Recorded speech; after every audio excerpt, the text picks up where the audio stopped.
नमस्कार दोस्तों, आपके अपने चैनल जीवन शक्ति और भक्ति में आपका बहुत बहुत स्वागत है। दोस्तों, आषाढ़ संकष्टी गणेश चतुर्थी व्रत कथा। पार्वती जी ने पूछा कि हे पुत्र, आषाढ़ कृष्ण चतुर्थी को गणेश की पूजा कैसे करनी चाहिए? आषाढ़ मास के गणपति देवता का क्या नाम है? उनके पूजन आदि का क्या विधान है? सो आप मुझसे कहिए।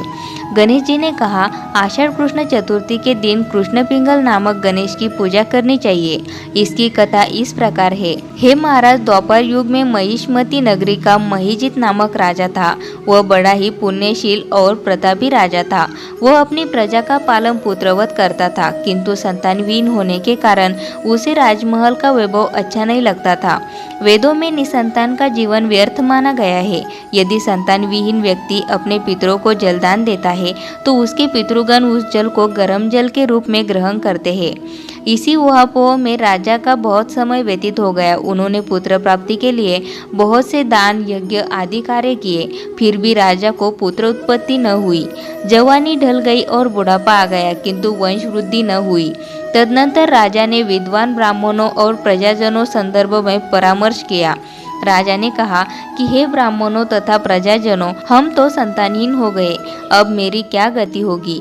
मैंने जीवन में तो किंचित भी पाप कर्म नहीं किया। मैंने कभी अत्याचार द्वारा धन संग्रह नहीं किया। मैंने तो सदैव प्रजा का पुत्रवत पालन किया तथा धर्माचरण द्वारा ही पृथ्वी शासन किया। मैंने चोर डाकुओं को दंडित किया। राजा ने कहा, इष्ट मित्रों के भोजन की व्यवस्था की, गौ ब्राह्मणों का हित चिंतन करते हुए शिष्ट पुरुषों का आदर सत्कार किया, फिर भी मुझे अब तक पुत्र न होने का क्या कारण है? विद्वान ब्राह्मणों ने कहा कि हे महाराज, हम लोग वैसा ही प्रयत्न करेंगे जिससे आपकी वंश की वृद्धि हो। इस प्रकार कहकर सब लोग युक्ति सोचने लगे। सारी प्रजा राजा के मनोरथ की सिद्धि के लिए ब्राह्मणों के साथ वन में चली गई। वन में उन लोगों को एक श्रेष्ठ मुनि के दर्शन हुए। वे मुनिराज निराहार रहकर तपस्या में लीन थे। ब्रह्मा जी के समान वे आत्मजित, क्रोधजित तथा सनातन पुरुष थे। संपूर्ण वेद विशारद एवं अनेक ब्रह्म ज्ञान संपन्न वे महात्मा थे। उनका निर्मल नाम लोमश ऋषि था। प्रत्येक कल्पांत में उनके एक एक रोम पतित होते थे, इसलिए उनका नाम लोमश ऋषि पड़ गया। ऐसे त्रिकालदर्शी महर्षि लोमेश के उन लोगों ने दर्शन किए। सब लोग उन तेजस्वी मुनि के पास गए। उचित अभ्यर्थना एवं प्रणाम आदि के अनंतर सभी लोग उनके समक्ष खड़े हो गए। मुनि के दर्शन से सभी लोग प्रसन्न होकर परस्पर कहने लगे कि हम लोगों को सौभाग्य से ही ऐसे मुनि के दर्शन हुए। इनके उपदेश से हम सभी का मंगल होगा। ऐसा निश्चय कर उन लोगों ने मुनिराज से कहा, हे ब्रह्म ऋषि, हम लोगों के दुख का कारण सुनिए। अपने संदेह के निवारण के लिए हम लोग आपके पास आए हैं। हे भगवान, आप कोई उपाय बतलाइए। महर्षि लोमेश ने पूछा, सज्जनों, आप लोग यहाँ किस अभिप्राय से आए हैं? मुझसे आपका क्या प्रयोजन है? मैं आपके सभी संदेहों का निवारण करूँगा। प्रजाजनों ने उत्तर दिया, हे मुनिवर, हम महिष्मती नगरी के निवासी हैं। हमारे राजा का नाम महिजित है। वह राजा ब्राह्मणों का रक्षक, धर्मात्मा, दानवीर, शूरवीर एवं मधुरभाषी है। उस राजा ने हम लोगों का पालन पोषण किया है, परंतु ऐसे राजा को आज तक संतान की प्राप्ति नहीं हुई। हे भगवान, माता पिता तो केवल जन्मदाता ही होते हैं, किंतु राजा ही वास्तव में पोषक एवं संवर्धक होता है। उसी राजा के निमित्त हम लोग ऐसे गहन वन में आए हैं।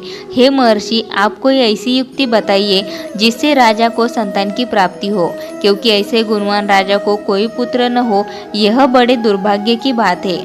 हम लोग परस्पर विचार विमर्श करके इस गंभीर वन में आए हैं। उनके सौभाग्य से ही हम लोगों ने आपका दर्शन किया है। हे मुनिवर, किस व्रत, दान, पूजन आदि अनुष्ठान करने से राजा को पुत्र होगा? आप कृपा करके हम सभी को बतलाए। प्रजाजन की बात सुनकर महर्षि लोमेश ने कहा, हे सज्जनों, आप लोग ध्यानपूर्वक सुनो। मैं संकट नाशन व्रत को बतला रहा हूँ। यह व्रत निसंतान को संतान और निर्धनों को धन देता है। आषाढ़ कृष्ण चतुर्थी को एकदंत गजानन नामक गणेश की पूजा करे। राजा व्रत करके श्रद्धा युक्त हो ब्राह्मण भोजन करावे और उन्हें वस्त्र दान करे। गणेश जी की कृपा से उन्हें अवश्य ही पुत्र की प्राप्ति होगी। महर्षि लोमश की यह बात सुनकर सभी लोग करबद्ध होकर उठ खड़े हुए। नतमस्तक होकर दंडवत प्रणाम करके सभी लोग नगर में लौट आए। वन में घटित सभी घटनाओं को प्रजाजनों ने राजा से बताया। प्रजाजनों की बात सुनकर राजा बहुत ही प्रसन्न हुए और उन्होंने श्रद्धापूर्वक विधिवत गणेश चतुर्थी का व्रत करके ब्राह्मणों को भोजन वस्त्र आदि का दान दिया। रानी सुदक्षिणा को श्री गणेश जी की कृपा से सुंदर और सुलक्षण पुत्र प्राप्त हुआ। जो व्यक्ति इस व्रत को श्रद्धापूर्वक करेंगे वे समस्त सांसारिक सुख के अधिकारी होंगे। दोस्तों, वीडियो अच्छी लगी हो तो वीडियो को लाइक जरूर करें और इसी तरह की वीडियोस आपको मिलती रहे उसके लिए चैनल को सब्सक्राइब करके बेल आइकॉन को जरूर प्रेस करें।